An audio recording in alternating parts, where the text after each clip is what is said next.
നമസ്കാരം, എല്ലാ പ്രേക്ഷകർക്കും ടോപ് 10ലേക്ക് സ്വാഗതം. കേരളം കാത്തിരുന്ന വിധി വന്ന ദിവസം നടി ആക്രമിക്കപ്പെട്ട കേസിൽ നടൻ ദിലീപ് കുറ്റവിമുക്തനാകുന്ന വിധി പ്രതീക്ഷിച്ചതോ? ജനമനസ്സിൽ ദിലീപ് കുറ്റവിമുക്തനായോ? അതിജീവിതയ്ക്ക് നീതി ലഭിച്ചോ? ഗൂഢാലോചന കുറ്റം തെളിയിക്കാനായില്ലെന്ന് പറയുമ്പോൾ ഈ കേസിൽ പിന്നെ ഗൂഢാലോചന നടത്തിയതാര്? സമഗ്രമായി നോക്കാം ടോപ് 10. ആദ്യം പ്രധാന തലക്കെട്ടുകൾ.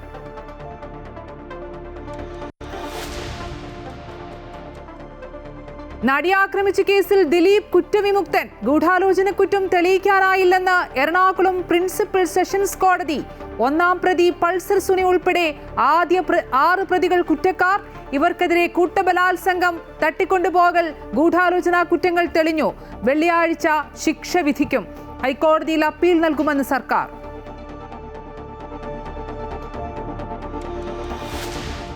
ഗൂഢാലോചന ഉണ്ട്.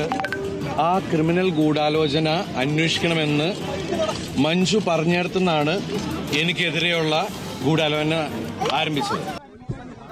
പിന്തുണച്ചവർക്കും പ്രാർത്ഥിച്ചവർക്കും നന്ദിയെന്ന് ദിലീപ്. മഞ്ജു വാര്യരുടെ പേര് പറഞ്ഞ വിമർശനം. കരിയറും ഇമേജും ജീവിതവും തകർക്കാൻ ശ്രമിച്ച ഗൂഢാലോചന എന്നും പോലീസ് കള്ളക്കഥ മെനഞ്ഞെന്നും ദിലീപ്. നിയമം നീതിയുടെ വഴിക്ക് പോകട്ടെ എന്ന് താരസംഘടന അമ്മ. എന്നും എപ്പോഴും അവൾക്കൊപ്പമെന്ന് WCC. നേരത്തെ എഴുതിവെച്ച വിധിയെന്ന് ഭാഗ്യലക്ഷ്മി. സിനിമാ സംഘടനകളിലേക്ക് ദിലീപിനെ തിരിച്ചെടുക്കാൻ നീക്കം.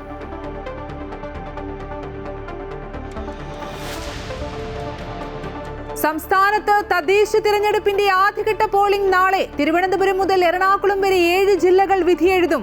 വോട്ടെടുപ്പ് രാവിലെ 7 മണി മുതൽ വൈകിട്ട് 6 വരെ. സ്ഥാനാർത്ഥി മരിച്ചതിനെ തുടർന്ന് തിരുവനന്തപുരം വിഴിഞ്ഞത്തും മലപ്പുറം മൂത്തേടത്തും തിരഞ്ഞെടുപ്പ് മാറ്റിവെച്ചു. വോട്ടെടുപ്പിന്റെ തത്സമയ വിവരങ്ങളുമായി അമൃത ന്യൂസും.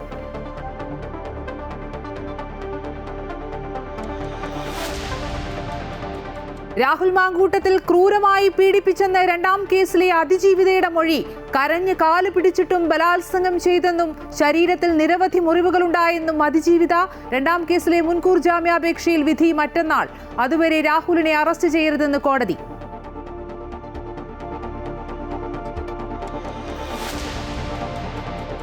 വന്ദേമാതരത്തിന്റെ 150ാം വാർഷിക ചർച്ചയിൽ കോൺഗ്രസിനെ വിമർശിച്ച് പ്രധാനമന്ത്രി നരേന്ദ്രമോദി. മുസ്ലിങ്ങൾക്ക് അനിഷ്ടമെന്ന് കണ്ട് ജിന്നയ്ക്കൊപ്പം നെഹ്റുവും വന്ദേമാതരത്തെ എതിർത്തെന്ന് ലോക്സഭയിൽ മോദി. രാജ്യത്തിന്റെ സ്വാതന്ത്ര്യത്തിനു വേണ്ടി പ്രയത്നിച്ചവരെ പ്രധാനമന്ത്രി അപമാനിക്കുന്നുവെന്ന് പ്രിയങ്ക ഗാന്ധി. BJP വന്ദേമാതരത്തെ രാഷ്ട്രീയ നേട്ടത്തിനു വേണ്ടി ഉപയോഗിക്കുന്നുവെന്ന് അഖിലേഷ് യാദവ്.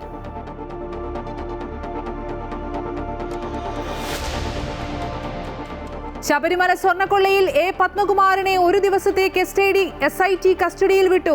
കള്ളപ്പണ ഇടപാട് അന്വേഷിക്കണമെന്ന EDയുടെ ഹർജി ബുധനാഴ്ച വിജിലൻസ് കോടതി പരിഗണിക്കും.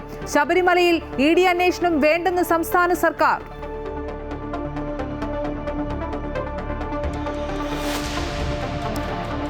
ഇൻഡിഗോ വിമാന പ്രതിസന്ധി തുടരുന്നു. ഇന്ന് റദ്ദാക്കിയത് 562 സർവീസുകൾ. പ്രതിസന്ധി മുൻകൂട്ടി കണ്ട് പരിഹരിക്കാനായില്ലെന്ന് DGCAക്ക് ഇൻഡിഗോയുടെ വിശദീകരണം. വിമാന കമ്പനിക്കെതിരെ നടപടിയെടുക്കുമെന്ന് വ്യോമയാന മന്ത്രി രാജ്യസഭയിൽ.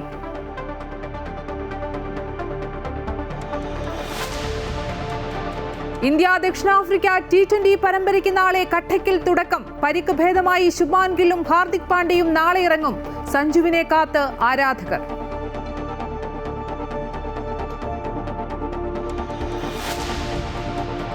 തൃശൂർ അതിരപ്പിള്ളയിൽ കാട്ടാനാക്രമണത്തിൽ 75കാരൻ മരിച്ചു. തൈക്കൂടൻ സുബ്രഹ്മണ്യനെ കാട്ടാനക്കൂട്ടം ആക്രമിച്ചത് വീടിന് സമീപം വെച്ച്. വനം വകുപ്പിനെതിരെ പ്രതിഷേധിച്ച് നാട്ടുകാർ. Story of the day. അയ്യനായുണ്ട് മലമുകളിൽ ഒരു ഗോശാല.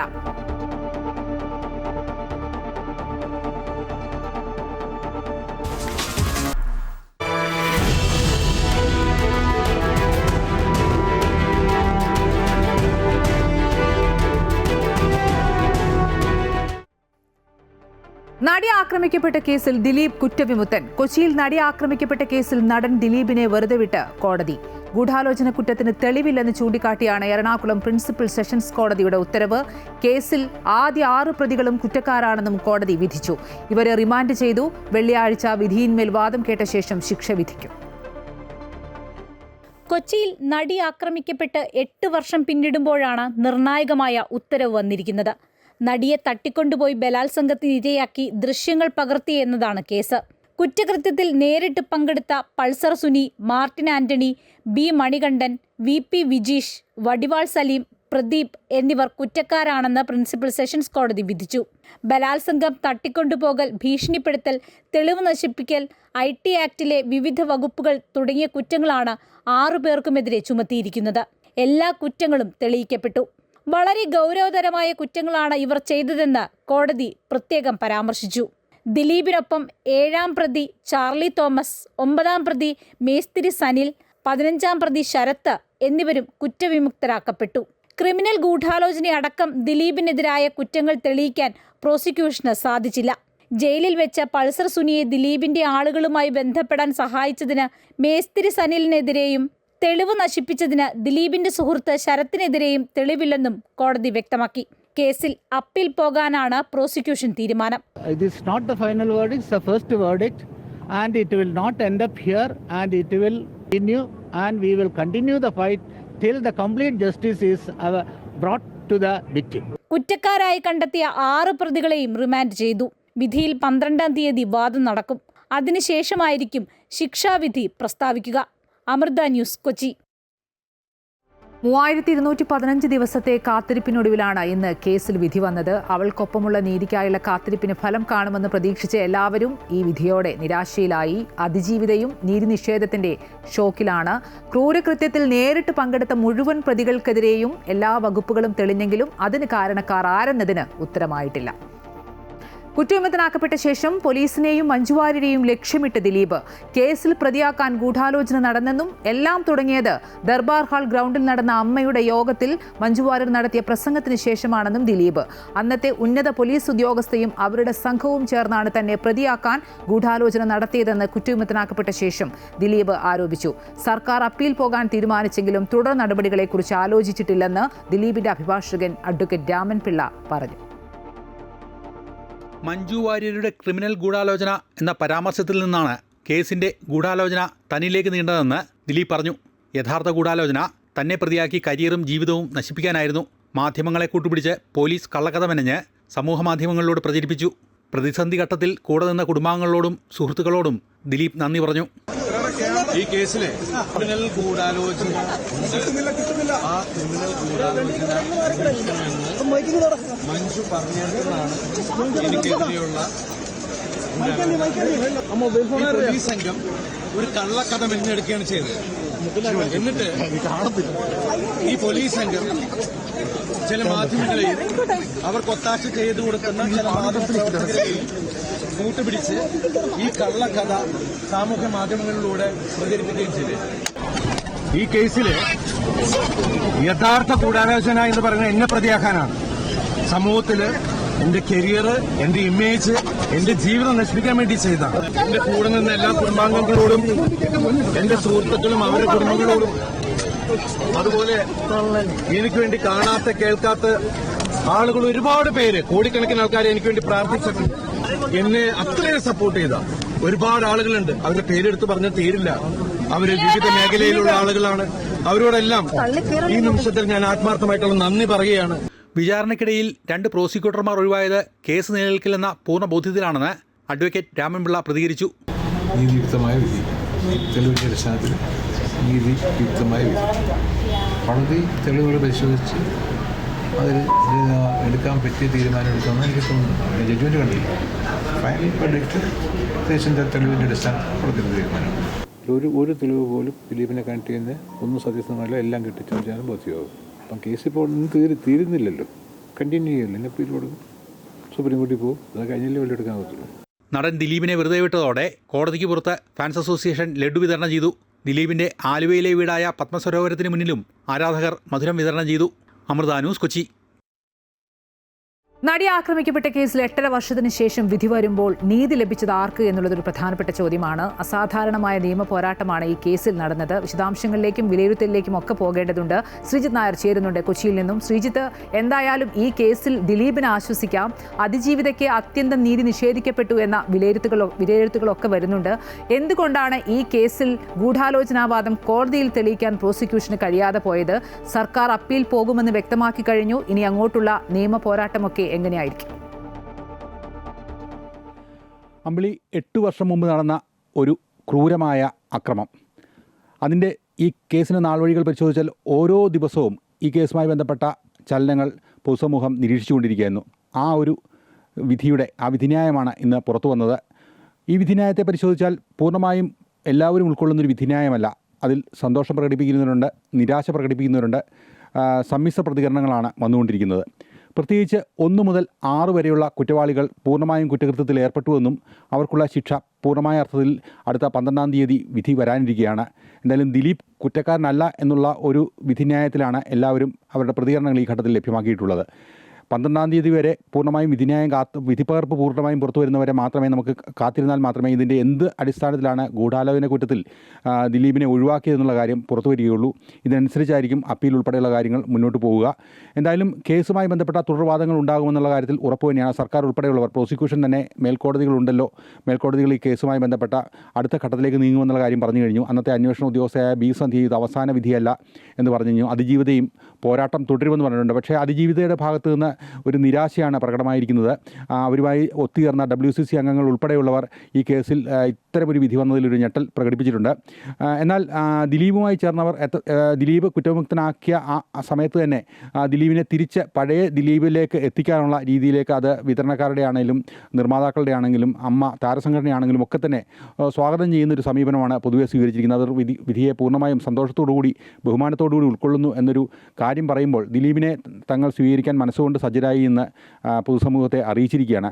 എന്നാൽ അതിജീവിതയ്ക്കൊപ്പം നിന്നവർ വിധി പൂർണ്ണമായും തങ്ങൾക്ക് അനുകൂലമായി നീതി കിട്ടിയിട്ടില്ല എന്നൊരു നിലപാടിലാണുള്ളത്. കാരണം ഈ ഗൂഢാലോചന കുറ്റം പൂർണ്ണമായും തെളിയിക്കാനാവാത്ത ഒരു സാഹചര്യത്തിൽ ദിലീപിനെ കുറ്റമുക്തനാക്കേണ്ട ഒരു വിധിന്യായമാണ് വന്നിരിക്കുന്നത്. അത് തീർച്ചയായും നമുക്കറിയാം. കാരണം 120B പോലുള്ള ഒരു വകുപ്പ് ചേർക്കുമ്പോൾ നേരിട്ട് കുറ്റകൃത്യത്തിൽ പങ്കാളിയായ ബലാത്സംഗത്തിൽ നേരിട്ട് പങ്കാളിയായ പൾസർ സുനിയും മാർട്ടിനും അടക്കമുള്ള ആളുകൾ ശിക്ഷിക്കപ്പെടാനുള്ള തീരുമാനം കോടതി എടുത്തു കഴിഞ്ഞു.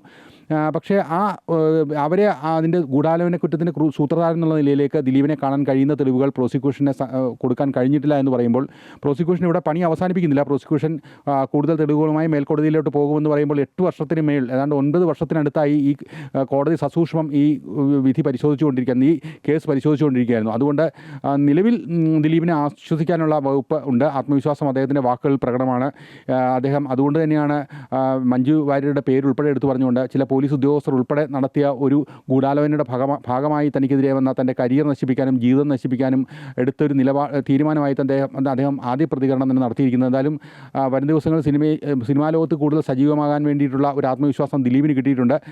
ദിലീപിൻ്റെ ആരാധക വൃന്ദവും ആ സന്തോഷം തന്നെയാണ് പങ്കിടുന്നത്. പക്ഷേ ഈ ഒരു നിയമയുദ്ധം അവസാനിക്കുന്നില്ല എന്ന് നമുക്ക് പൂർണ്ണമായിട്ടും പറയാൻ സാധിക്കും. കാരണം ഹൈക്കോടതിയിലേക്ക് എല്ലാവരും തന്നെ, അതായത് ദിലീപോ അതിജീവിതയോ മാത്രമല്ല ഈ കോടതി പ്രോസിക്യൂഷൻ നിയമ പോരാട്ടം തുടരും. പ്രോസിക്യൂഷൻ കോടതിയിൽ പരാജയപ്പെട്ടത് എങ്ങനെ? ശക്തമായ തെളിവുകൾ അവഗണിക്കപ്പെട്ടോ? എല്ലാം വിധിപ്പകർപ്പ് വന്ന ശേഷം മാത്രമേ ഒരു അന്തിമ തീരുമാനത്തിലേക്ക് എത്തുകയുള്ളൂ. 2000 പേജുള്ള വിധിപ്പകർപ്പാണ്. ഇതൊക്കെ പരിശോധിച്ച ശേഷം മാത്രമേ ഇതിലെ ഒരു അന്തിമ തീരുമാനത്തിലേക്ക് എത്താൻ സാധിക്കൂ. വിശദാംശങ്ങൾ നൽകുകയായിരുന്നു കൊച്ചിയിൽ നിന്നും ശ്രീജിത്ത് നായർ.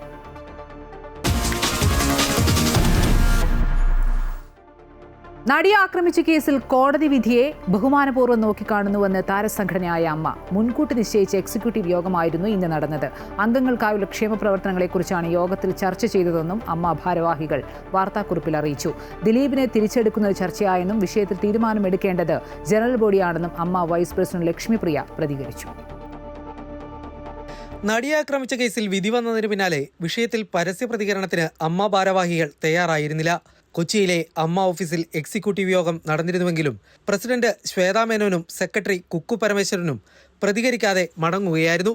പിന്നീട് വാർത്താക്കുറിപ്പിലൂടെയാണ് പ്രതികരണം അറിയിച്ചത്. കോടതി വിധിയെ ബഹുമാനപൂർവ്വം നോക്കിക്കാണുന്നുവെന്ന ഒറ്റ വരിയിലായിരുന്നു പ്രതികരണം.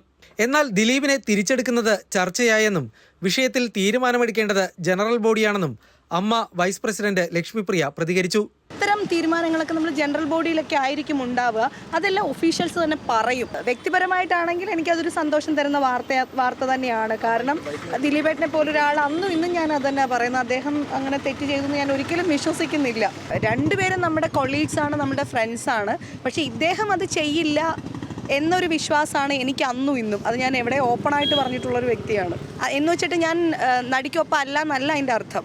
നടി ആക്രമിക്കപ്പെട്ട കേസിൽ പ്രതി ചേർത്തതിന് പിന്നാലെ നടൻ ദിലീപിനെ അമ്മയിൽ നിന്ന് പുറത്താക്കിയിരുന്നു. മമ്മൂട്ടിയുടെ പനമ്പള്ളി നഗറിലെ വീട്ടിൽ ചേർന്ന എക്സിക്യൂട്ടീവ് യോഗത്തിലാണ് അന്ന് താരസംഘടന തീരുമാനമെടുത്തത്. പിന്നീട് അമ്മയുടെ പ്രസിഡന്റായി മോഹൻലാൽ തിരഞ്ഞെടുക്കപ്പെട്ടതോടെ ദിലീപിനെ തിരിച്ചെടുക്കാൻ തീരുമാനിക്കുകയും ചെയ്തു. ഇത് വിവാദമായതോടെ താരസംഘടനയിലേക്ക് ഇല്ലെന്ന് ദിലീപ് പ്രഖ്യാപിക്കുകയായിരുന്നു. ശ്വേതാ മേനോൻ പ്രസിഡന്റായി പുതിയ ഭരണസമിതി അധികാരത്തിലെത്തിയപ്പോഴും ദിലീപിനെ തിരിച്ചെടുക്കുന്നതിൽ ചർച്ച നടന്നിരുന്നു. എന്നാൽ ഇന്ന് ചേർന്ന എക്സിക്യൂട്ടീവ് യോഗം മുൻകൂട്ടി തീരുമാനിച്ചിരുന്നതെന്നാണ് അമ്മയുടെ വിശദീകരണം. അംഗങ്ങൾക്കായുള്ള ക്ഷേമ പ്രവർത്തനങ്ങളെക്കുറിച്ചാണ് യോഗത്തിൽ ചർച്ച ചെയ്തതെന്നും അമ്മ ഭാരവാഹികൾ വാർത്താക്കുറിപ്പിൽ അറിയിച്ചു. അമൃത ന്യൂസ്, കൊച്ചി. നടിയെ ആക്രമിച്ച കേസിലെ വിധിയിൽ നിരാശയാണ് പലരും പങ്കുവച്ചത്. അവൾക്കൊപ്പമെന്ന് മന്ത്രിമാർ ആവർത്തിച്ചു. പ്രതികളെ ശിക്ഷിച്ചതിൽ ആശ്വാസമുണ്ടെന്നും ഈ നിമിഷം പി ടി തോമസിനെ ഓർക്കുന്നുവെന്നും പ്രതിപക്ഷ നേതാവ് വി ഡി സതീശൻ.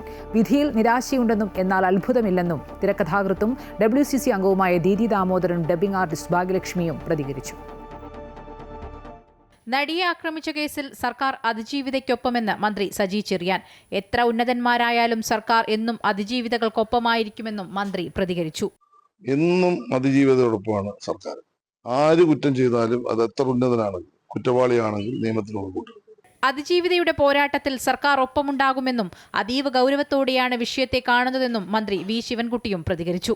ഇനിയും അതിജീവിതയ്ക്ക് എല്ലാവിധ പിന്തുണയും ഗവൺമെന്റ് നൽകും. സർക്കാർ അതിജീവിതയ്ക്കൊപ്പമെന്നും നീതി ലഭിക്കാൻ ഏതറ്റം വരെയും പോകുമെന്നും MV ഗോവിന്ദൻ പ്രതികരിച്ചു. സ്വാഭാവികമായും അതിജീവിതക്കൊപ്പമാണ് ഗവൺമെന്റ്. ഇന്നേ അവരെടുത്ത എല്ലാ നിലപാടുകളും അങ്ങനെയാണ്. ആ നിലപാടിന്റെ തുടർച്ച എന്ന നിലയിൽ സ്വാഭാവികമായും അടുത്ത സ്റ്റേജിലേക്ക്, അടുത്ത കോടതിയിലേക്ക് പോകേണ്ടി വരും. പ്രതികളെ ശിക്ഷിച്ചതിൽ ആശ്വാസമുണ്ടെന്നും ഈ നിമിഷം പി ടി തോമസിനെ ഓർക്കുന്നുവെന്നും പ്രതിപക്ഷ നേതാവ് V D Satheesan. P T തോമസിന്റെ ഇടപെടലില്ലായിരുന്നുവെങ്കിൽ കേസ് ഇല്ലാതാകുമായിരുന്നുവെന്നും വി ഡി സതീശൻ പറഞ്ഞു. ഈ സംഭവം ഉണ്ടായപ്പോൾ തന്നെ അന്ന് MLA ആയിരുന്ന, തൃക്കാക്കര MLA ആയിരുന്ന ശ്രീ പി ടി തോമസിന്റെ അതിശക്തമായ ഇടപെടലാണ് ഇതിങ്ങനെയൊരു പരിസമാപ്തിയിലേക്ക് ഈ കേസ് വന്നത്. ഞാൻ അദ്ദേഹത്തെ ഈ അവസരത്തിൽ പ്രത്യേകം ഓർക്കുകയാണ്. വിധിയിൽ തൃപ്തിയില്ലെന്നായിരുന്നു KPCC അധ്യക്ഷൻ സണ്ണി ജോസഫിന്റെ പ്രതികരണം. കുറ്റം തെളിയിക്കുന്നതിൽ പ്രോസിക്യൂഷൻ പരാജയപ്പെട്ടിരിക്കുന്നുവെന്നും അദ്ദേഹം കുറ്റപ്പെടുത്തി. കോടതി വിധി ഒരു തൃപ്തികരമല്ല. പ്രോസിക്യൂഷൻ ആ കേസ് പൂർണ്ണാർത്ഥത്തിൽ കോടതിയിൽ സമർത്ഥിച്ച് വാദിച്ച് തെളിയിക്കുന്നതിൽ പരാജയപ്പെട്ടിരിക്കുന്നു. കേസിൽ ഗൂഢാലോചന കുറ്റം തെളിയിക്കുന്നതിൽ പ്രോസിക്യൂഷന് വീഴ്ച പറ്റിയെന്നും ഭരണകൂടം പ്രതികളെ സംരക്ഷിച്ചുവെന്നും KK രമ MLA പ്രതികരിച്ചു. ഇത് അതിജീവിതയ്ക്ക് നീതി വാങ്ങിച്ചു കൊടുക്കാൻ സർക്കാരിന് സാധിച്ചില്ല. ഭരണകൂടത്തിന്റെ കൃത്യമായ വീഴ്ച ഇതിനകത്ത് കാണാൻ സാധിക്കും. ഗൂഢാലോചന കുറ്റം തെളിയിക്കൽ എപ്പോഴും ഒരു വെല്ലുവിളിയാണെന്നാണ് അന്വേഷണ സംഘം മുൻ മേധാവി B സന്ധ്യയുടെ പ്രതികരണം. ഇത് അന്തിമ വിധിയല്ലെന്നും മേൽക്കോടതിയിൽ എന്താണ് സംഭവിക്കുക എന്ന് നോക്കാമെന്നും B സന്ധ്യ പറഞ്ഞു. ഗൂഢാലോചന എപ്പോഴും ഒരു വെല്ലുവിളിയാണ്. പ്രോസിക്യൂഷൻ അത് തെളിയിച്ചില്ല എന്നാണിപ്പോൾ വാർത്തയിൽ കണ്ടത്. തീർച്ചയായിട്ടും ഇത് അന്തിമ വിധിയല്ല. കോടതിയിൽ നിന്നുണ്ടായത് എന്ത് നീതിയെന്നാണ് പാർവതി തിരുവോത്ത് ചോദിച്ചത്. മുൻകൂട്ടി തയ്യാറാക്കിയ തിരക്കഥയാണ് ഇതെന്നും പാർവതി സോഷ്യൽ മീഡിയയിൽ കുറിച്ചു. നടിക്കൊപ്പമെന്ന് ആവർത്തിച്ച് നടി റിമ കല്ലിങ്കലും രംഗത്തെത്തി. വിധിയിൽ നിരാശയുണ്ടെന്നും എന്നാൽ അത്ഭുതമില്ലെന്നും തിരക്കഥാകൃത്തും WCC അംഗവുമായ ദീദി ദാമോദരനും ഡബ്ബിംഗ് ആർട്ടിസ്റ്റായ ഭാഗ്യലക്ഷ്മിയും പ്രതികരിച്ചു. ഇതില് വലിയ നിരാശയുണ്ട്. നിരാശ ഈ കോടതി വിധി കൊണ്ടല്ല, ഇത്തരം കേസുകൾക്ക് എല്ലാം ഒരേ പാറ്റേൺ തന്നെ ആവർത്തിക്കുന്നത് കാണുമ്പോൾ വലിയ നിരാശയുണ്ട്. നമ്മുടെയൊക്കെ ഒരു നീതിന്യായ വ്യവസ്ഥയോടുള്ള ഒരു പ്രതീക്ഷയുണ്ടല്ലോ, ആ പ്രതീക്ഷയാണ് തകിടം മറിഞ്ഞു പോയത്. വിധി നീതി നിഷേധമെന്നാണ് സാമൂഹിക പ്രവർത്തക K അജിത പറഞ്ഞത്. മേൽക്കോടതിയിൽ നിന്ന് അതിജീവിതയ്ക്ക് നീതി ലഭിക്കുമെന്നാണ് പ്രതീക്ഷിക്കുന്നതെന്നും അവർ വ്യക്തമാക്കി. വിവിധ ബ്യൂറോകൾക്കൊപ്പം news desk Amrita TV.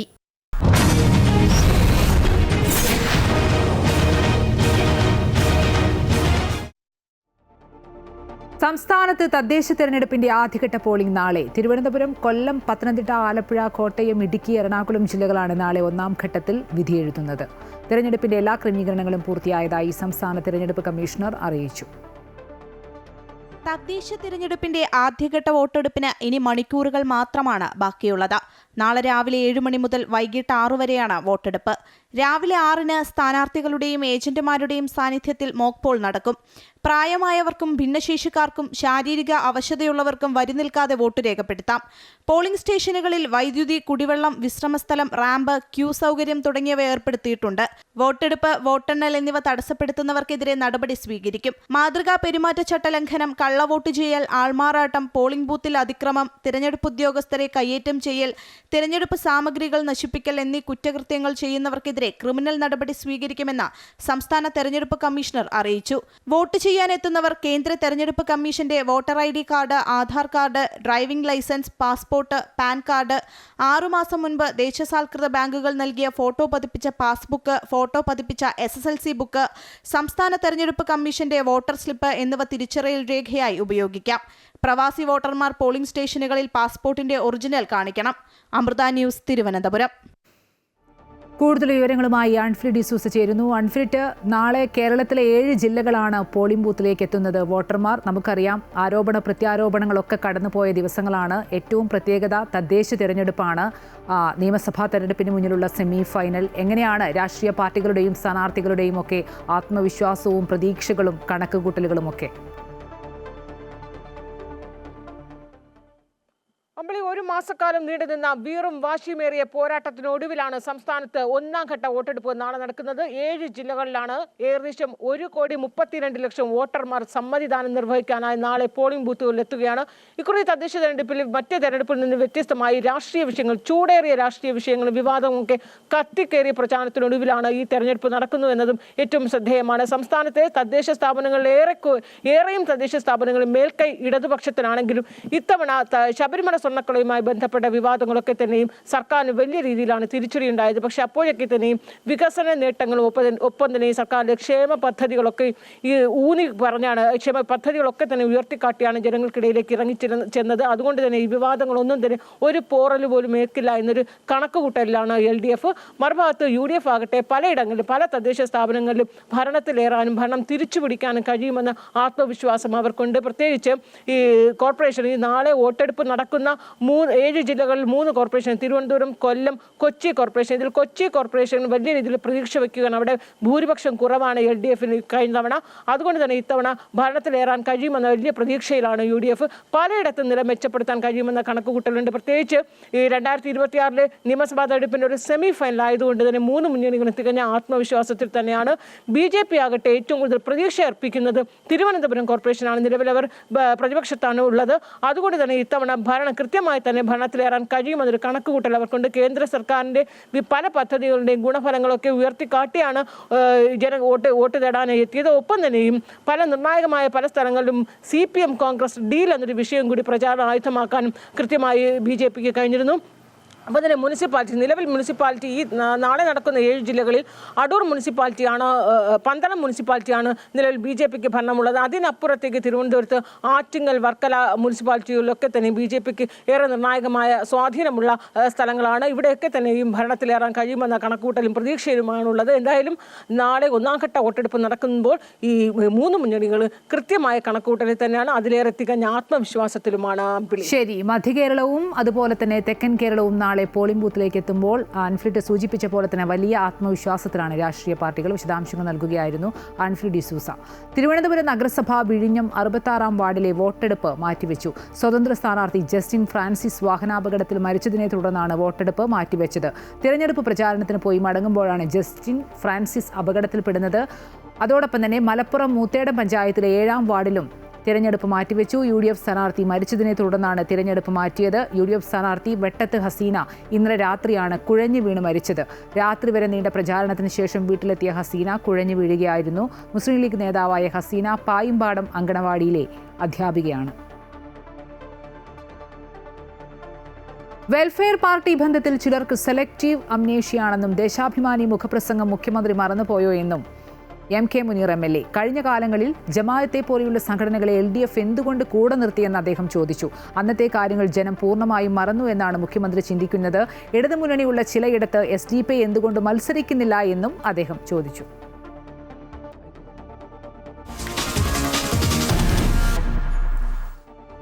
Rahul Mamkootathil MLA-ക്കെതിരായ രണ്ടാം ബലാത്സംഗ കേസിലെ മുൻകൂർ ജാമ്യ ഹർജിയിൽ വിധി പറയുന്നത് കോടതി ബുധനാഴ്ചത്തേക്ക് മാറ്റി. അതുവരെ രാഹുലിനെതിരെ കടുത്ത നടപടിയിലേക്ക് കടക്കരുതെന്നും തിരുവനന്തപുരം പ്രിൻസിപ്പൽ സെഷൻസ് കോടതി പ്രോസിക്യൂഷന് നിർദ്ദേശം നൽകി. രാഹുൽ ക്രൂരമായി പീഡിപ്പിച്ചതായി അതിജീവിത അന്വേഷണ സംഘത്തിന് മൊഴി നൽകി. മൊഴിയുടെ പകർപ്പും സീൽ വെച്ച കവറിൽ പ്രോസിക്യൂഷൻ കോടതിയിൽ സമർപ്പിച്ചു.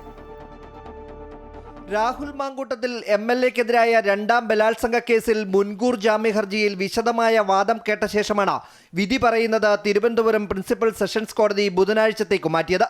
വിധി പറയുന്നതുവരെ കടുത്ത നടപടികൾ എടുക്കരുതെന്നും പ്രോസിക്യൂഷന് കോടതി നിർദ്ദേശം നൽകിയിട്ടുണ്ട്. അതിനിടെ കേസിൽ രാഹുലിനെ കൂടുതൽ കുരുക്കിലാക്കുന്ന അതിജീവിതയുടെ മൊഴിയുടെ പകർപ്പ് സീൽ വെച്ച കവറിൽ പ്രോസിക്യൂഷൻ കോടതിയിൽ സമർപ്പിച്ചു. ക്രൂരമായ പീഡനത്തിനാണ് താൻ ഇരയായതെന്നാണ് രാഹുൽ മാങ്കൂട്ടത്തിനെതിരെ രണ്ടാമതായി പരാതി നൽകിയ ബംഗളൂരുവിലെ താമസക്കാരിയായ 23-കാരി മൊഴി നൽകിയിരിക്കുന്നത്. ജി പൂങ്കൊഴിലിയുടെ നേതൃത്വത്തിലുള്ള പ്രത്യേക അന്വേഷണ സംഘമാണ് യുവതിയുടെ മൊഴിയെടുത്തത്. വിവാഹ വാഗ്ദാനം നൽകിയാണ് രാഹുൽ ബന്ധം സ്ഥാപിച്ചത്. സംസാരിക്കാനെന്ന് പറഞ്ഞ ഫെനി കാറിൽ ഹോം സ്റ്റേയിലേക്ക് എത്തിക്കുകയായിരുന്നു. കാലു പിടിച്ചു പറഞ്ഞിട്ടും രാഹുൽ ക്രൂരമായി പീഡനത്തിന് ഇരയാക്കി. ശരീരമാകെ മുറിവേൽപ്പിച്ചുകൊണ്ടുള്ള ലൈംഗിക അതിക്രമമാണ് നടത്തിയത്. തുടർന്ന് വിവാഹം ചെയ്യാനാകില്ലെന്ന് അറിയിച്ചു. വീണ്ടും ബന്ധം സ്ഥാപിക്കാൻ രാഹുൽ പലതവണ ശ്രമം നടത്തി. വാഹനവുമായി വീടിന് സമീപത്തെത്തി കൂടെ വരാൻ നിർബന്ധിക്കുകയും ചെയ്തതായും പേടി കാരണമാണ് ഇവയെല്ലാം സഹിച്ചതെന്നും വീട്ടിലെ സ്ഥിതി കണക്കിലെടുത്താണ് കാര്യങ്ങൾ പുറത്തു പറയാതിരുന്നതെന്നുമാണ് യുവതി നൽകിയിരിക്കുന്ന മൊഴിയിൽ വ്യക്തമാക്കുന്നത്. രാഹുലുമായുള്ള ഫോൺ സംഭാഷണത്തിന്റെയും വാട്സപ്പ് ചാറ്റുകളുടെയും ഡിജിറ്റൽ തെളിവുകളടക്കം യുവതി അന്വേഷണ സംഘത്തിന് കൈമാറിയിട്ടുണ്ട്. പ്രോസിക്യൂഷന്റെ പ്രത്യേക ആവശ്യപ്രകാരം അടച്ചിട്ട കോടതിയിലാണ് മുൻകൂർ ജാമ്യ ഹർജിയിലെ വിശദമായ വാദം തിരുവനന്തപുരം പ്രിൻസിപ്പൽ സെഷൻസ് കോടതിയിൽ നടന്നത്. അമൃത ന്യൂസ്, തിരുവനന്തപുരം.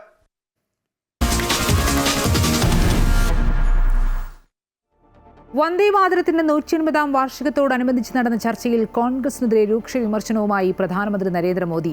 മുസ്ലിങ്ങൾക്ക് അനിഷ്ടമാണെന്ന് കണ്ട് ജിന്ന വന്ദേമാതരത്തെ എതിർത്തു. അതോടെ നെഹ്റുവും എതിർക്കുകയായിരുന്നുവെന്നും മോദി കുറ്റപ്പെടുത്തി. അതേസമയം രാജ്യത്തിന്റെ സ്വാതന്ത്ര്യത്തിനു വേണ്ടി പ്രയത്നിച്ചവരെ അപമാനിക്കുകയായിരുന്നു പ്രധാനമന്ത്രിയെന്ന് പ്രിയങ്ക ഗാന്ധി മറുപടി നൽകി. വന്ദേമാതരത്തെ രാഷ്ട്രീയ നേട്ടത്തിനു വേണ്ടി BJP ഉപയോഗിക്കുകയാണെന്ന് അഖിലേഷ് യാദവ് കുറ്റപ്പെടുത്തി.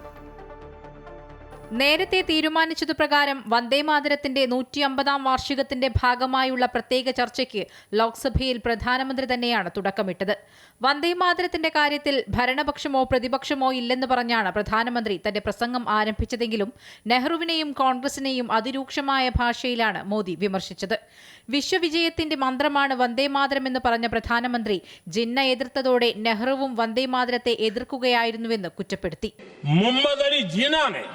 लखनऊ से 15 अक्टूबर 1937 को वंदे मातरम के विरुद्ध का नारा बुलंद किया. फिर कांग्रेस के तत्कालीन अध्यक्ष जवाहरलाल नेहरू को अपना सिंहासन डोलता दिखा.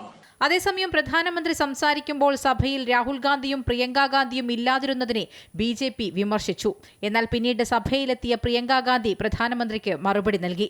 ജനങ്ങളെ ബാധിക്കുന്ന വിഷയങ്ങൾ ചർച്ച ചെയ്യാതെ വന്ദേമാതരം ചർച്ച ചെയ്യുകയാണ് സർക്കാർ എന്ന് കുറ്റപ്പെടുത്തിയ പ്രിയങ്ക നരേന്ദ്രമോദിയുടെ ആശയങ്ങൾ പരാജയപ്പെടുകയാണെന്ന് പറഞ്ഞു.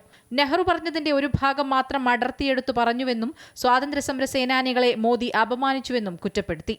जहां तक जवाहरलाल नेहरू जी की बात है, जितनी देर हमारे प्रधानमंत्री देश के प्रधानमंत्री रहे हैं, 12 साल हो गए हैं, लगभग उतने ही सालों के लिए जवाहरलाल नेहरू जी जेल में रहे. किस लिए? इस देश की आजादी के लिए. उसके बाद 17 साल के लिए प्रधानमंत्री रहे. आप बड़ी आलोचना करते हैं इनकी, लेकिन अगर इन्होंने इसरो नहीं बनाया होता तो आज आपका मंगलयान नहीं होता. अगर DRDO नहीं बनाया होता तो तेजस नहीं बनता. अगर IIT और IIM नहीं बनाए होते तो हम आज IT में आगे नहीं होते. अगर एम्स नहीं बनाया होता तो हम कोरोना की जब बड़ी चुनौती का सामना कैसे करते. തുടർന്ന് സംസാരിച്ച പ്രതിരോധ മന്ത്രി രാജ്നാഥ് സിംഗും കോൺഗ്രസ് നിലപാടുകളെ വിമർശിച്ചു. ഭാരതമാതാവിന്റെ 2 കണ്ണുകളാണ് ദേശീയഗാനവും ദേശീയ ഗീതവുമെന്ന് അദ്ദേഹം പറഞ്ഞു. അതേസമയം എല്ലാം തങ്ങളുടെയാക്കാനുള്ള BJP ശ്രമത്തിന്റെ ഭാഗമാണ് വന്ദേമാതരം ചർച്ച എന്ന് സമാജ്വാദി പാർട്ടി അധ്യക്ഷൻ അഖിലേഷ് യാദവ് വ്യക്തമാക്കി. രാജ്യത്തിന്റെ മതനിരപേക്ഷതയും സോഷ്യലിസവും BJP അംഗീകരിക്കുന്നുണ്ടോ എന്ന് അഖിലേഷ് യാദവ് ചോദിച്ചു. നെഹ്റുവിനെ അഭിനന്ദിക്കാത്ത BJP ഇനി ആരെയാണ് അഭിനന്ദിക്കുകയെന്നാണ് ബംഗാൾ മുഖ്യമന്ത്രി മമതാ ബാനർജി ചോദിച്ചത്. ഏതായാലും എന്തായാലും വന്ദേമാതരം ചർച്ച ബംഗാൾ തിരഞ്ഞെടുപ്പിന്റെ പശ്ചാത്തലത്തിൽ നേട്ടമാകുമെന്നാണ് BJPയുടെ പ്രതീക്ഷ. അമൃത ന്യൂസ്, ന്യൂഡൽഹി.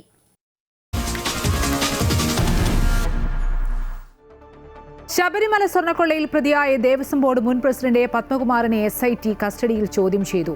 ദ്വാരപാലക ശില്പക്കേസിൽ കൂടി പ്രതിയായ പത്മകുമാറിനെ കൊല്ലം വിജിലൻസ് കോടതിയാണ് SIT കസ്റ്റഡിയിൽ വിട്ടത്.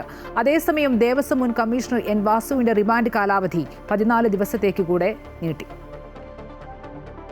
ദ്വാരപാലക ശില്പങ്ങളിലെ പാളി കടത്തിയതിൽ പത്മകുമാറിന് പങ്കുണ്ടെന്നാണ് പ്രത്യേക അന്വേഷണ സംഘത്തിന്റെ കണ്ടെത്തൽ. തുടർന്ന് ജയിലിലെത്തി പത്മകുമാറിന്റെ അറസ്റ്റ് രേഖപ്പെടുത്തി. കേസിൽ SIT സമർപ്പിച്ച കസ്റ്റഡി അപേക്ഷ പരിഗണിച്ചാണ് വിജിലൻസ് കോടതി 1 ദിവസത്തേക്ക് കസ്റ്റഡിയിൽ വിട്ടത്. പത്മകുമാറിൽ നിന്ന് നിർണായക വിവരങ്ങൾ അന്വേഷണ സംഘം ശേഖരിച്ചിട്ടുണ്ട്. അതേസമയം പത്മകുമാറും മുൻ എക്സിക്യൂട്ടീവ് ഓഫീസർ സുധീഷ് കുമാറും വിജിലൻസ് കോടതിയിൽ സമർപ്പിച്ച ജാമ്യാപേക്ഷയിൽ വാദം പൂർത്തിയായി. 12-ാം തീയതിയാണ് രണ്ടിനും വിധി പറയുക. തനിക്ക് മാത്രമല്ല എല്ലാ കാര്യങ്ങളിലും ദേവസ്വം ബോർഡിന് കൂട്ടുത്തരവാദിത്തം ഉണ്ടെന്നതാണ് പത്മകുമാർ ജാമ്യാപേക്ഷയിൽ പറയുന്നത്. ഇതുവരെ ജാമ്യഹർജി സമർപ്പിച്ച മുരാരി ബാബുവിനും KS ബൈജുവിനും N. വാസുവിനും കോടതി ജാമ്യം നൽകിയിരുന്നില്ല. പത്മകുമാറിന്റെ ജാമ്യഹർജിയും കോടതി തള്ളിക്കളയാനാണ് സാധ്യത. റിമാൻഡ് കാലാവധി പൂർത്തിയാക്കി വിജിലൻസ് കോടതിയിൽ ഹാജരാക്കിയ ദേവസ്വം മുൻ കമ്മീഷണർ N. വാസുവിനെ വീണ്ടും 14 ദിവസത്തേക്ക് റിമാൻഡ് ചെയ്തു. പ്രതിഷേധങ്ങളുണ്ടായ സാഹചര്യത്തിൽ കോടതി പരിസരത്ത് വലിയ സുരക്ഷയാണ് പോലീസ് ഒരുക്കിയത്. അമൃത ന്യൂസ്, കൊല്ലം. സർവീസുകൾ മുടങ്ങിയതിൽ വിശദീകരണവുമായി ഇൻഡിഗോ. പ്രതിസന്ധികൾ മുൻകൂട്ടി കണ്ട് പരിഹാരം കാണുന്നതിൽ വീഴ്ച സംഭവിച്ചുവെന്ന് DGCAക്ക് വിശദീകരണം നൽകി.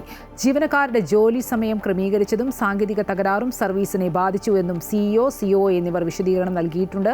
അതേസമയം സർവീസുകൾ ഇന്നും പൂർണ്ണ തോതിലെത്തിയില്ല. 562 സർവീസുകൾ റദ്ദാക്കി. അതിനിടെ വിമാന കമ്പനിക്കെതിരെ കടുത്ത നടപടിയുണ്ടാകുമെന്ന് സൂചിപ്പിച്ച് കേന്ദ്രമന്ത്രി വ്യോമയാന മന്ത്രി റാം മോഹൻ നായിഡു രംഗത്തെത്തി. വിമാന സർവീസുകൾ തുടർച്ചയായി റദ്ദാക്കിയതോടെയാണ് director general of civil aviation ഇൻഡിഗോയിൽ നിന്ന് വിശദീകരണം തേടിയത്. സമയപരിധി അവസാനിക്കുന്നതിന് ഏതാനും മണിക്കൂർ മുൻപ് ഇൻഡിഗോ ചീഫ് ഓപ്പറേറ്റിംഗ് ഓഫീസറും ചീഫ് എക്സിക്യൂട്ടീവ് ഓഫീസറും സർവീസുകൾ മുടങ്ങാനിടയായത് സംബന്ധിച്ചുള്ള കാരണങ്ങളിൽ വിശദീകരണം നൽകി. സംഭവങ്ങളിൽ ഖേദം പ്രകടിപ്പിച്ച കമ്പനി അധികൃതർ തകരാറുകളും പ്രതിസന്ധിയും മുൻകൂട്ടി കണ്ട് പരിഹാരം കാണുന്നതിൽ പരാജയപ്പെട്ടുവെന്ന് സമ്മതിച്ചു. വിവിധ ഘടകങ്ങൾ സർവീസ് റദ്ദാക്കുന്നതിന് കാരണമായിട്ടുണ്ട്. സാങ്കേതിക തകരാറുകൾക്ക് പുറമെ ജീവനക്കാരുടെ ജോലി സമയം ക്രമീകരിച്ചതും ഷെഡ്യൂളുകൾ പുനഃക്രമീകരിച്ചതും കാലാവസ്ഥാ മാറ്റവും തിരിച്ചടിയായി എന്ന് കമ്പനി മറുപടി നൽകി. ജോലി സമയം ക്രമീകരിച്ചതോടെ ഡിസംബർ ആദ്യം മുതൽ തന്നെ സർവീസുകൾക്ക് തടസ്സം നേരിട്ടു. പിന്നീട് ജീവനക്കാരുടെ എണ്ണത്തിൽ മൊത്തത്തിൽ കുറവ് വന്നെന്നും ഇതോടെയാണ് സർവീസുകൾ താളം തെറ്റിയതെന്നും ഇൻഡിഗോ പറഞ്ഞു. അതേസമയം സർവീസുകൾ ശരിയായി നടത്തിയില്ലെങ്കിൽ വിമാന കമ്പനികൾക്കെതിരെ കടുത്ത നടപടിയുണ്ടാവുമെന്ന മുന്നറിയിപ്പുമായി വ്യോമയാന മന്ത്രി രംഗത്തെത്തി. സുരക്ഷയുടെ കാര്യത്തിലും സർവീസിന്റെ കാര്യത്തിലും വിട്ടുവീഴ്ചയുണ്ടാകില്ലെന്ന് റാം മോഹൻ നായിഡു പറഞ്ഞു. There were multiple stakeholder consultations done, not only with Indigo, we have other players in the industry also, with everyone. Multiple stakeholder consultations regarding the FTL, where we have been very, very strict, saying that there has to be no compromise on safety. Safety is the topmost priority. അതേസമയം IndiGo വിമാന service പ്രതിസന്ധി തുടരുകയാണ്. സർവീസുകൾ പൂർണ്ണതോതിലായില്ല. 562 സർവീസുകൾ ഇന്ന് റദ്ദാക്കി. 91% സർവീസുകൾ പൂർവ്വസ്ഥിതിയിലേക്ക് എത്തിക്കാൻ കഴിഞ്ഞുവെന്ന് ഇൻഡിഗോ അവകാശപ്പെട്ടു. ബംഗളൂരുവിൽ നിന്നാണ് ഏറ്റവും അധികം സർവീസുകൾ റദ്ദാക്കിയത്. വിശദീകരണം നൽകിയെങ്കിലും company CEO Peter Elbers, COO Isidre Porqueras എന്നിവർ ബുധനാഴ്ച നേരിട്ട് ഹാജരാകാൻ ഡയറക്ടർ ജനറൽ ഓഫ് സിവിൽ ഏവിയേഷന്റെ 4-അംഗ പാനൽ നിർദ്ദേശിച്ചിട്ടുണ്ട്. അമൃത ന്യൂസ്, ന്യൂഡൽഹി.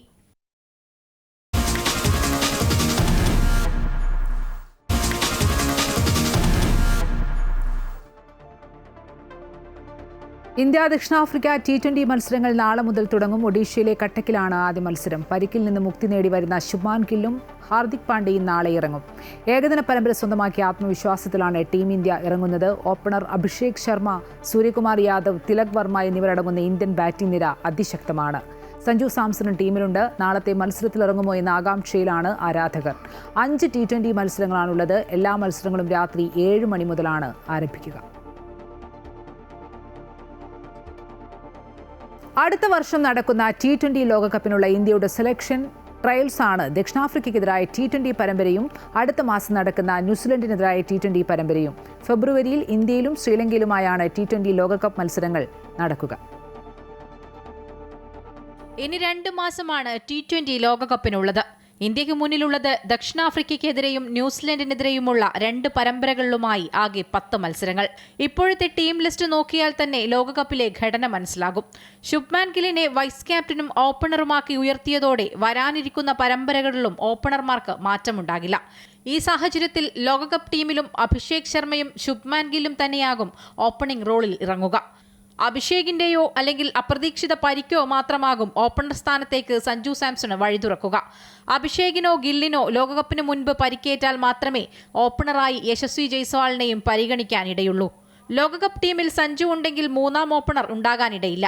5ാം നമ്പറിലായിരിക്കും സഞ്ജുവിന് പ്ലേയിങ് 11-ൽ അവസരം ലഭിച്ചാൽ ബാറ്റിംഗിന് അവസരമുണ്ടാവുക. സ്ഥാനമുറപ്പുള്ള മറ്റൊരു താരം തിലക് വർമ്മയാണ്. ഏഷ്യാകപ്പിലെ മികച്ച പ്രകടനത്തിന് പിന്നാലെ നിറം മങ്ങിയെങ്കിലും 4ാം നമ്പറിൽ നിലവിൽ തിലകിനപ്പുറം മറ്റൊരു താരത്തെ ഇന്ത്യൻ ടീം മാനേജ്മെന്റ് കണ്ടെത്തിയിട്ടില്ല. ലോകകപ്പ് ടീമിൽ സ്ഥാനമുറപ്പുള്ള മറ്റൊരു താരം ഓൾറൗണ്ടർ അക്സർ പട്ടേലാണ്. ഓൾറൗണ്ടറിൽ കോച്ച് ഗൗതം ഗംഭീറിനുള്ള പ്രത്യേക താൽപര്യം ടീമിലുള്ള വാഷിംഗ്ടൺ സുന്ദറിനോടാണ്. പേസ് നിരയിൽ അർഷദീപ് സിംഗ്, ജസ്പ്രീത് ബുംറയുമാകും ഇന്ത്യയുടെ തുരുപ്പുചീട്ട്. ഫിനിഷറായി ഹാർദിക് പാണ്ഡ്യ എത്തുന്നത് ഇന്ത്യക്ക് കരുത്തുകൂട്ടും. സാഹചര്യമനുസരിച്ച് പാണ്ഡ്യയുടെ ബാറ്റിംഗ് പൊസിഷനിൽ മാറ്റം വരാമെങ്കിലും നിലവിലെ സാഹചര്യത്തിൽ 6ാമനായാകും പാണ്ഡ്യ ക്രീസിലെത്തുക. ഹാർദിക് പാണ്ഡ്യയുടെ ബാക്കപ്പായിട്ടായിരിക്കും ശിവം ദുബെയും ടീമിലേക്ക് പരിഗണിക്കുക. ഹാർദിക്കും ശിവം ദുബെയും ഒരേ സമയം പ്ലേയിങ് 11-ൽ കളിക്കാനുള്ള സാധ്യത വിരളമാണെങ്കിലും സ്പിന്നർമാർക്കെതിരെ മികച്ച റെക്കോർഡുള്ളത് ശിവം ദുബെയ്ക്ക് അനുകൂല ഘടകമാണ്. നിതീഷ് കുമാർ റെഡ്ഡിയുമായിട്ടായിരിക്കും ശിവം ദുബെ ലോകകപ്പ് ടീമിലെത്താൻ മത്സരിക്കുക. സുന്ദറോ കുൽദീപോ എന്നതായിരിക്കും ഇന്ത്യൻ ടീം മാനേജ്മെന്റിന് മുന്നിലുള്ള പ്രധാന തലവേദന. ലോകകപ്പ് ടീമിൽ ഉറപ്പായ സ്ഥാനം കിട്ടുമെന്ന് കരുതുന്ന താരമാണ് ഇന്ത്യയുടെ മിസ്റ്ററി സ്പിന്നറായ വരുൺ ചക്രവർത്തി. ടീമിലെ 3ാം പേസറുടെ റോളിലാവും ഹർഷദീപ് റാണ T20 ലോകകപ്പ് ടീമിൽ ഇടം നേടുക. വാലറ്റത്തെ ബാറ്റിംഗ് മികവും ഹർഷദീപിന് ലോകകപ്പ് ടീമിൽ ഇടം സമ്മാനിക്കുമെന്നാണ് കരുതുന്നത്. ടീമിലെ 2ാം വിക്കറ്റ് കീപ്പറായ ജിതേഷ് ശർമ്മയും എത്തിയേക്കും. അതേസമയം മുഹമ്മദ് ഷമി, മുഹമ്മദ് സിറാജ്, യശസ്വി ജയ്സ്വാൾ, റിങ്കു സിംഗ്, KL രാഹുൽ, ഋഷഭ് പന്ത്, ധ്രുവ് ജുറൈൽ, സായ് സുദർശൻ എന്നിവർക്ക് ലോകകപ്പ് ടീമിൽ പ്രതീക്ഷ വേണ്ടെന്നാണ് സൂചനകൾ. Sports desk, Amrita TV.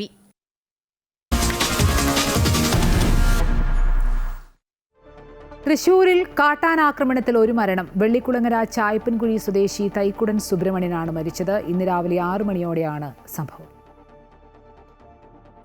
Subramanian ചായ കുടിക്കാൻ കടയിലേക്ക് പോകുമ്പോഴായിരുന്നു സംഭവം. തുമ്പിക്കൈയില്ലാത്ത കുട്ടിയാനെ അടങ്ങുന്ന ആനക്കൂട്ടമാണ് സുബ്രഹ്മണ്യനെ ആക്രമിച്ചത്. പ്രദേശത്ത് ദിവസങ്ങളായി ആനയുടെ സാന്നിധ്യമുണ്ടായിരുന്നു. സുബ്രഹ്മണ്യനെ അടിച്ച് നിലത്തിട്ട ആന നെഞ്ചിൽ ചവിട്ടുകയായിരുന്നു. കുറേ മാസങ്ങളായിട്ട് നിരന്തരമായിട്ട് ആനയുടെ ശല്യമാണ്. ചായപ്പൂടി ജംഗ്ഷൻ പള്ളി സ്കൂൾ അവിടെ 100 മീറ്റർ അകലെയാണ് ഇപ്പോൾ രാവിലെ ഉണ്ടായിട്ടുള്ള തെക്കൂടൻ സുബരൻ എന്ന് പറയുന്ന ഒരു 75 വയസ്സുള്ള ഒരു പ്രായമുള്ള ആളെ ആന ചവിട്ടി കൊന്നു. പള്ളിയുടെ അടുത്തുനിന്ന് 100-150 മീറ്റർ, ഫോറസ്റ്റ് ഓഫീസിൽ 100 മീറ്റർ മാത്രം അകലെയുള്ള അടുത്താണ്. ഒരു 6 മാസം മുമ്പ് ചായപ്പൂടി ഇതേ സ്ഥലത്ത് വെച്ച് ഒരാളുടെ ഈ ഫോറസ്റ്റ് ഓഫീസിന് മതിലിനോട് ചേർന്നുള്ള ഒരു 10-500 വാഴ നശിപ്പിച്ചിട്ട് അതിനുശേഷം ഇവർ ചിലപ്പോഴൊക്കെ അവിടെ പട്രോളിംഗ് നടത്തും. അത് കഴിഞ്ഞു, സമരം കഴിഞ്ഞു, പ്രശ്നം തീർന്ന രീതിയിൽ ഇപ്പോൾ ഒരു തരത്തിലുള്ള ഫോറസ്റ്റുകാരുടെ ശ്രദ്ധ അവിടെ ഇല്ല. സംഭവത്തെ തുടർന്ന് ചായപ്പിൻകുഴി ഫോറസ്റ്റ് സ്റ്റേഷനിൽ നാട്ടുകാർ പ്രതിഷേധിച്ചു. ഫോറസ്റ്റ് ഓഫീസിന്റെ ജനൽ ചില്ലുകളും ജീപ്പിന്റെ ചില്ലുകളും അടിച്ചു തകർത്തു. ഫോറസ്റ്റ് ഓഫീസിനകത്ത് കയറിയും പ്രതിഷേധിച്ചു. എങ്ങനെ ജീവിക്കും ചായപ്പൻകുഴിയില്? ഉത്തരം പറയേണ്ട ഉത്തരവാദിത്തപ്പെട്ട സർക്കാർ സംവിധാനങ്ങൾ. ആനകൾ നാട്ടിലിറങ്ങുന്നത് തടയാൻ പവർ ഫെൻസിംഗ് ഉൾപ്പെടെയുള്ള സംവിധാനങ്ങൾ ഏർപ്പെടുത്തണമെന്നാണ് നാട്ടുകാരുടെ ആവശ്യം. അമൃത ന്യൂസ്, തൃശൂർ. മദ്യപാനിയായ അച്ഛന്റെ ക്രൂരമർദ്ദനത്തെ തുടർന്ന് 9ാം ക്ലാസ്സുകാരി ജീവനൊടുക്കാൻ ശ്രമിച്ചു. തിരുവനന്തപുരം നെയ്യാറ്റിൻകരയിലാണ് സംഭവം. മദ്യപിച്ച ശേഷം ക്രൂരമായി മർദ്ദിക്കാറുണ്ടെന്ന പെൺകുട്ടിയുടെ ശബ്ദ സന്ദേശം പുറത്ത്. മുഖ്യമന്ത്രി, വനിതാ സെൽ, പോലീസ് എന്നിവർക്ക് പരാതി നൽകിയിട്ടും നടപടിയെടുത്തില്ലെന്നും ആരോപണമുണ്ട്. നിലവിൽ പെൺകുട്ടി മെഡിക്കൽ കോളേജ് ആശുപത്രിയിൽ ചികിത്സയിലാണ്. നെയ്യാറ്റിൻകര അരങ്കമുകളിലാണ് 9ാം ക്ലാസ്സുകാരി അച്ഛന്റെ ക്രൂരമർദ്ദനത്തിൽ മനംനൊന്ത് ആത്മഹത്യയ്ക്ക് ശ്രമിച്ചത്.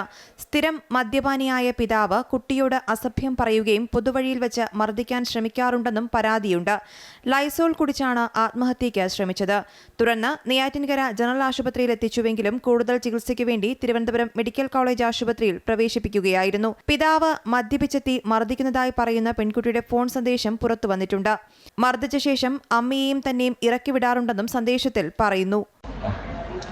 അച്ഛൻ എന്നെ അമ്മയൊക്കെ ഭയങ്കര ഉപദ്രവമാണ്, എപ്പോഴും അടിക്കും, കുടിച്ചോണ്ട് വന്നിട്ട് എപ്പോഴും ഭയങ്കര അടിയിടിയൊക്കെയാണ്. പിന്നെ രാത്രി 12 മണിയാകുമ്പോൾ നമ്മളെ വീട്ടിൽ നിന്ന് അടിച്ചിറക്കും. പിന്നെ വണ്ടിയുടെ താക്കോല് വരൂല, സ്കൂളിൽ പോകാൻ സമ്മതിക്കൂല, പഠിക്കാൻ സമ്മതിക്കൂല, ബുക്കെല്ലാം വലിച്ചു കയറിക്കളയും, പഠിക്കണ്ടെന്നാണ് പറയുന്നത്. എന്നിട്ട് എപ്പോഴും നമ്മളെ നല്ല പോലെ ദേഹോപദ്രവം ചെയ്യും, രാത്രിയൊക്കെ പൂട്ടിയിട്ടൊക്കെ അടിക്കും. വീട്ടിലെ അവസ്ഥകൾ കാണിച്ച് കുട്ടിയുടെ അമ്മയും സ്വകാര്യ സ്കൂളിലെ ജീവനക്കാരിയുമായ യുവതി മുഖ്യമന്ത്രിക്കും SP-ക്കും വനിതാ കമ്മീഷനിലും പരാതി നൽകിയിട്ടും യാതൊരു നടപടിയും ഉണ്ടായിട്ടില്ല എന്നും ആരോപണമുണ്ട്. നിലവിൽ തിരുവനന്തപുരം മെഡിക്കൽ കോളേജിൽ ചികിത്സയിൽ കഴിയുന്ന പെൺകുട്ടിയുടെ ആരോഗ്യനില തൃപ്തികരമാണ്. അമൃത ന്യൂസ്, തിരുവനന്തപുരം.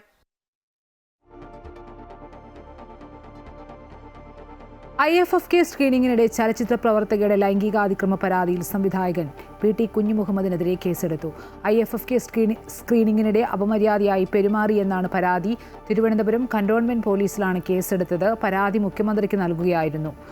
മുഖ്യമന്ത്രിയുടെ ഓഫീസിൽ നിന്ന് പരാതി പോലീസിന് കൈമാറി. ചലച്ചിത്ര പ്രവർത്തകയുടെ മൊഴിയും രേഖപ്പെടുത്തി. തലസ്ഥാനത്തെ ഹോട്ടലിൽ വെച്ചാണ് പരാതിക്ക് ആസ്പദമായ സംഭവം നടന്നത്. കേരള സർവകലാശാലയിലെ ജാതി അധിക്ഷേപ കേസിൽ ഡോക്ടർ CN വിജയകുമാരിക്ക് മുൻകൂർ ജാമ്യം അനുവദിച്ചു. ഉപാധികളോടെയാണ് നെടുമങ്ങാട് SC/ST കോടതി ജാമ്യം അനുവദിച്ചത്. 3 ഞായറാഴ്ചകളിൽ അന്വേഷണ ഉദ്യോഗസ്ഥനായ DYSPക്ക് മുന്നിൽ ഹാജരാകണം. സാക്ഷികളെ സ്വാധീനിക്കാൻ ശ്രമിക്കരുത്.